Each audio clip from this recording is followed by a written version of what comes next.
What is up, everybody? It's your boy AJ Trip coming at you with a reaction video. This one is from my good friends over at World Culture. It is 10 TV shows ruined by their own popularity. This has me intrigued because I think I wonder if this is like them going above and beyond trying to do things, aka maybe jumping the shark. Trying to keep people popular.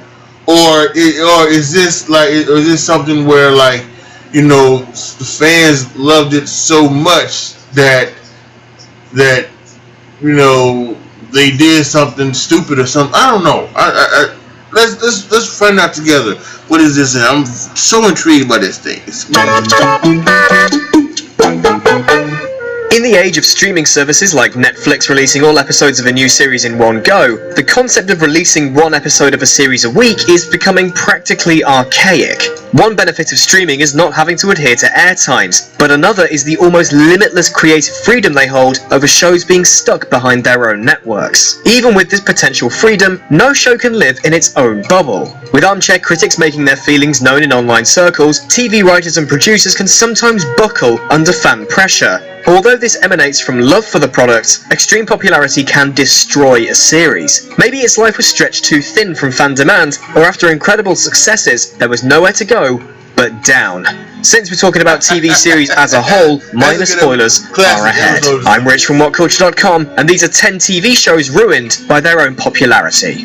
Number 10. Heroes. Before the more questionable developments, the first season of Heroes was TV brilliance. Landing at the time Lost was more worried about the origin of tattoos, Heroes had some of the most solid plotting on TV at the time. Tying together a myriad of plot points through its first 23-episode run, culminating in a literally explosive finale, it became a fan favourite. Hints were dropped in the first series as to the direction the show could go, but because of the sloppy second season, most of these hints ended up overlooked. The writer's strike definitely took a bite out of Series 2, with its storyline being cut short and subsequent plot threads being rushed to flimsy conclusions. The fans happily registered their disappointment. Things only went further downhill from there. The third season continued rushing story arcs, and nothing post-season 1 stood up to its original brilliance.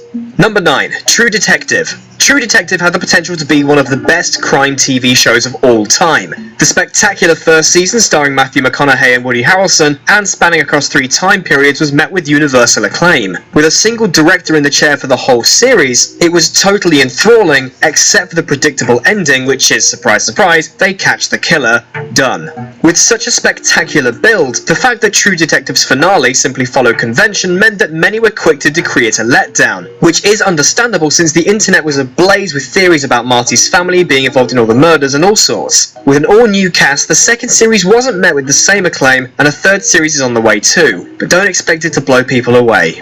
Number 8. The Simpsons. Is there another show that is simultaneously loved and hated like The Simpsons? A cultural phenomenon, it once offered the smartest and most creative comedy out there. Now, however, the characters have descended into caricatures and the episodes are extremely dull. We all know that seasons 2 through 9 thereabouts is considered the golden era of the show, but it's been a decade and a bit since then and the show is still chugging along. So what happened? Brad Bird left the show, the voice actors started getting tetchy overpay, Mike Scully took over as producer. They're all other aspects to it, but it really all boils down to one thing. It's been running too long.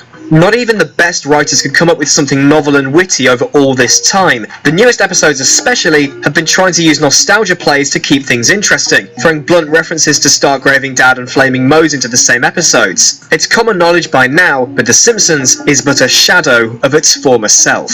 Number 7. Homeland. The first season of Homeland is some seriously solid TV. With the central plot revolving around former POW turned terrorist Nicholas Brody, it was a tense drama to almost painful extents. The original plan for the series was for it to focus on CIA agent Carrie Matheson, but since Damian Lewis's Brody was immensely popular, he skipped his initially planned death at the climax of the first season and set out into the future with a convoluted story awaiting him. While the second and third seasons weren't bad TV, they lacked the spark the initial series had. The season 3 finale saw Brody finally killed off, convicted of a crime he didn't commit. With that, we could sit back and reflect on the fact that if the producers hadn't succumbed to the show's popularity, we could have reached this narrative point 2 seasons earlier.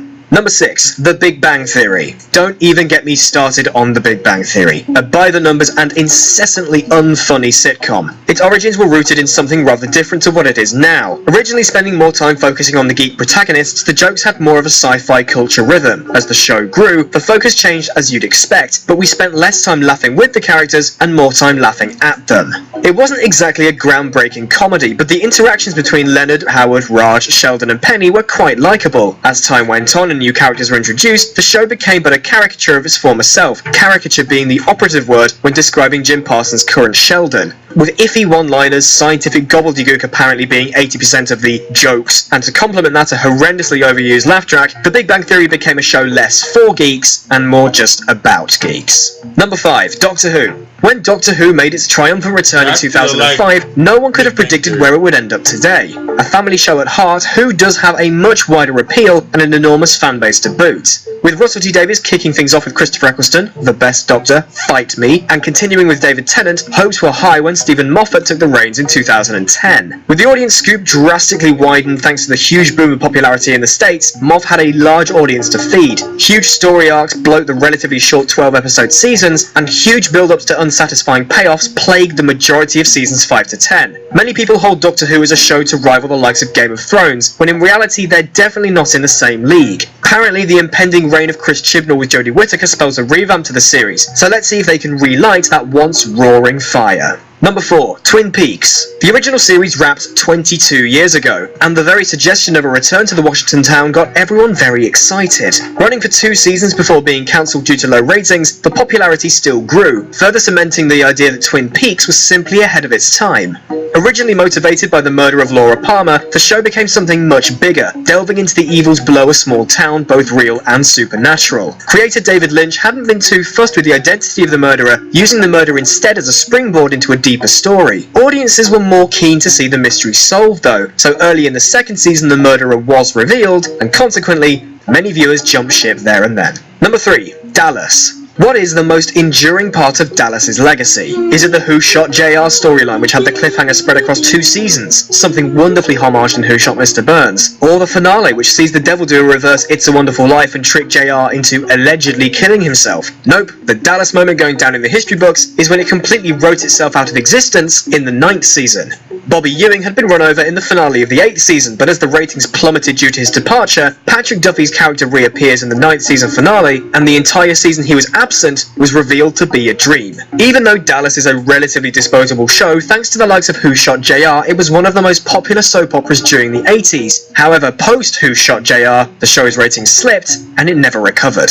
Number 2. How I Met Your Mother. Just from the title, it was clear that the whole series, be it 1 season of 12 episodes or the ultimate 208, was building up to the moment Ted would finally meet the love of his life, therefore revealing how their mother was met. It felt that everything building to future Ted's reveal of the mother had a sense of purpose, irrelevant of how long they'd stretched the show out for. However, deciding to add a full season after the already halfway through 8th and supposedly final season raised a few eyebrows, especially when it became clear that this further 24-episode series was to take place over a single weekend. Thankfully, it gave us a bit of time with Kristen Miliotti's mother, but therein lies the problem. Her introduction, character development and demise were brisk, and in the end, Ted's whole telling of the story of how he met the mother was a means of convincing himself that he still had feelings for Robin. Even though Ted and Robin's relationship was the dominant story drive, the events leading up to this seemed rather out of place. And number 1, Lost. One of the defining shows of the 21st century, the closer we drew to the finale of Lost, the more we realised there was no way the show could please the entirety of its huge fan base. That's mainly because people wanted different things. Some were in for the mysteries, some were in for the human interaction. Season 6 attempted to cover all bases with an Answers episode in the form of the extremely polarising Across the Sea. In the end, the finale was a character-driven affair, which is no surprise because at its heart, pushing aside the mysteries and fan theories, Lost is at heart a character drama.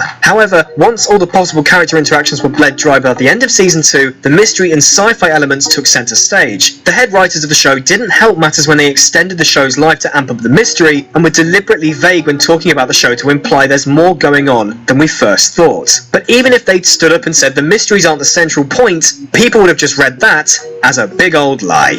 And that's our list. What other shows went from popular to piss poor? Let us know in the comments section below. More TV content is available over on WhatCulture.com, and don't forget to follow us on Twitter. I'm Rich from What Culture. and I'll see you soon. Why would you look at that? You got all the way to the end of the video and your mother said you'd amount to nothing. What are the chances? While you're here, why not watch one of our other many possibly quite good channels, or watch another video which will be... So, it's kind of like what I thought, in a way. I think the thing about True Detective, now I didn't watch True Detective, but you can basically hear that people were so gung-ho over the first one that the second one was, and they were just so into it. And I think that's one of the things how you can kill their popularity. I mean, that's what I was trying to say earlier, that, something is something, and then you go another direction, and then it doesn't work. And I also talk about jumping the shark, and I think that's what a couple of people, they may have been talking about some of the shows, like The Simpsons, going on for so long. Maybe The Simpsons have jumped the shark, and a lot of other shows as well have kind of jumped the shark. But I don't know. I disagree with Big Bang Theory. I still find Big Bang Theory to be very, very funny for the most part. I really do. So, well, we will wait and see though. Post your comments down below. Tell me what you guys think. Like the video, share the video, subscribe to the channel. And as always, thank you so much for watching. This is your boy AJ Tripp signing off. As always, be good to each other, y'all. Be careful out there. And I am out.